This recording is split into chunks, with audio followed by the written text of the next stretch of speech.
Samajwadi film अभिनेता सुरेंद्र पाल हमारे साथ जुड़ गए हैं। आपने जो बड़ा प्रख्यात सीरियल था, दूरदर्शन पर आता था, महाभारत, उसमें आपने गुरु द्रोण की भूमिका निभाई थी। बहुत बहुत स्वागत है सुरेंद्र पाल जी आपका मेरी इस डिबेट में। मैं सीधे सीधे आपसे जानना चाहूंगा कि कई बार ये कहा जाता है कि फिल्मों को एंटरटेनमेंट के तौर पर लेना चाहिए। अभी नेटफ्लिक्स पर जो फिल्म आने वाली है घूसखोर पंडित, इसे क्या आप भी मानते हैं कि सिर्फ विशुद्ध रूप से एंटरटेनमेंट के तौर पर लिया जाना चाहिए, या फिर आप मानते हैं कि फिल्में समाज का आईना होती हैं, उन्हें बहुत गंभीरता से लिया जाना चाहिए? और जिस तरीके से अब इस पर राजनीति हो रही है कि जाति विशेष को संबोधन देकर के उसे निशाने पर लिया गया है, उस बारे में आप क्या कहेंगे?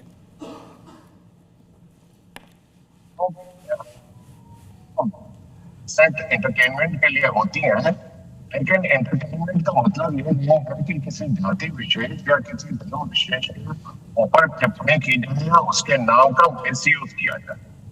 मैं इसके तो बिल्कुल खिलाफ हूँ कि आप एक ठाकुर को जो है वो डाकू बना देते हैं और उसको अय्याश बना देते हैं। इस तरह का जो वो है चलन जो है वो उसके खिलाफ हूँ, मैं बिल्कुल खिलाफ हूँ। अब ये घूसखोर पंडित नाम सही है या गलत है? इस तरह का धर्म का नाम लेकर, धर्म के और या किसी जात विशेष के नाम लेकर आप उसके ऊपर फिल्म बनाए और उसको आप कहें कि ये जो है एंटरटेनमेंट है, तो मैं जो हूँ इसके बिल्कुल खिलाफ हूँ। मैं समझता हूँ कि ये एंटरटेनमेंट नहीं है, ये जात विशेष के ऊपर एक कुठाराघात है और इसको ये चीज नहीं होनी चाहिए। मैं इसके बिल्कुल खिलाफ हूँ। यानी आप भी मानते हैं कि इस फिल्म का नाम सोची समझी राजनीति है? एंटरटेनमेंट के लिए बहुत सारे हमारे सामने स्कोप है, बहुत सारी चीजें हैं हमारे सामने जिनको हम यूज कर सकते हैं, लेकिन ये किसी जाति विशेष या किसी समुदाय विशेष के ऊपर नाम लेकर फिल्म बनाना, मैं इसके बिल्कुल खिलाफ हूँ। मैं बिल्कुल भी इसको प्रोत्साहन नहीं दूंगा और ना ही मैं इसको अप्रिशिएट करूंगा। ठीक है सुरेंद्र पाल जी, जैसा हमने देखा पद्मावत फिल्म को लेकर के विवाद हुआ था, मां संजय लीला भंसाली पर हमला भी हुआ था, लेकिन फिल्म को उसका फायदा मिला था। जी, फिल्म को इसका पूरा विवाद का फायदा मिला था। क्या आपको लगता है कि घूसखोर पंडित को भी इस विवाद का फायदा मिलने वाला है और शायद इस फिल्म के मेकर्स ने यही सोच करके टाइटलिंग की?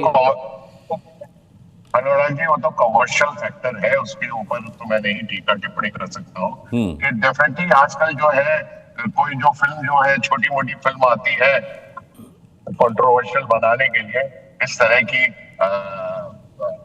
करते हैं, उसको थोड़ा सा कंट्रोवर्सी क्रिएट करते हैं, उसको मीडिया में ले जाएंगे। हाँ, बट सुरेंद्र जी ये छोटी मोटी फिल्म नहीं है, इसमें तो मनोज वाजपेयी लीडिंग रोल में है। जी बिल्कुल वही बात मैं कह रहा हूँ। लेकिन आजकल तो बड़े लोग भी इस तरह की स्टंटबाजियां करते हैं, क्योंकि आजकल फिल्मों को चलाने के लिए इस तरह के तौर तरीके अपनाए जाते हैं। लेकिन मैं ये जो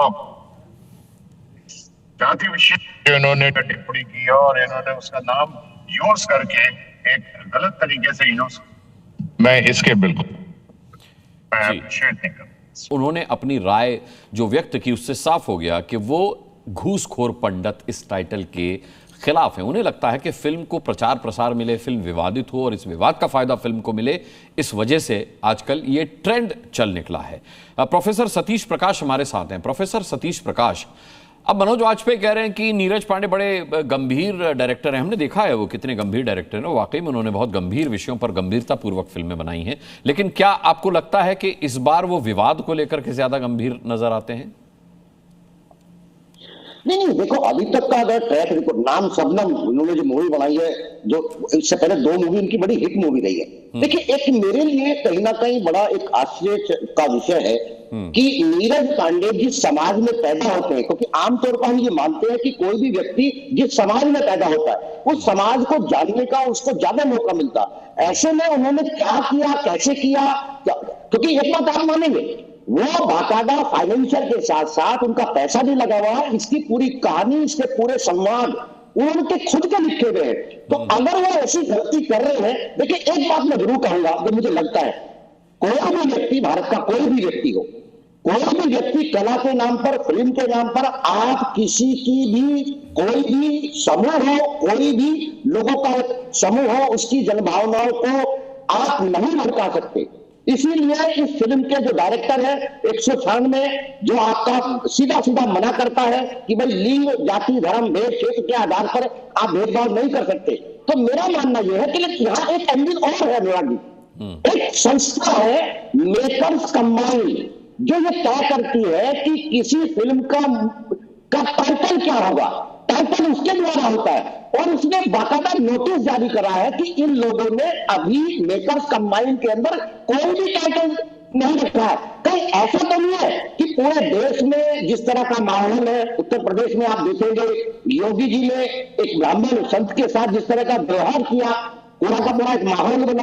कहीं ना कहीं ये मैं मानता हूं बिल्कुल पूरे देश में जो ब्राह्मण समाज है वो अपने आप को दुखी और पीड़ित महसूस कर रहा है। सरकार का नजरिया उसके प्रति बहुत बेहतर नहीं है। तो ऐसे में हो सकता है कि जो नीरज पांडे जी है उनको लगा कि अगर इन लोगों की भावनाओं के साथ, क्योंकि ऑलरेडी में दबाव लगा हुआ है, उसके अंदर एक भाव है और वो भाव पे ऊपर जाकर के उन्होंने एक मार्केटिंग टूल के रूप में इनको यूज किया हो। लेकिन एक बात जरूर मैं कहूंगा वाजपेयी जी, जोशी जी, देखो जोशी जी कोई भी व्यक्ति हो, इतना एग्रेशन होने की जरूरत नहीं है। ये सच है, मैं बिल्कुल 100% यहाँ पार्टी प्रवक्ताओं की बात नहीं होगी, लेकिन ये सच है कि कोई भी ब्राह्मण लीडर चाहे वो किसी भी दल में काम कर रहा है, रहता तो उसी समाज के बीच है। इसी पीड़ा उनके अंदर है कि सरकार को बाहर निकलना चाहिए। बाकायदा कोई भी अगर नेटफ्लिक्स के ऊपर कोई मूवी बनती है और ओटीटी के भी अपने नियम कायदे कानून है, केंद्रीय कमेटी ये तय करती है। क्योंकि अगर आप खुले रूप से किसी भी डायरेक्टर के हाथ में अगर ये बातें देंगे तो वो चीजें, उनके डायलॉग, उनके संवाद, उनका पिक्चराइजेशन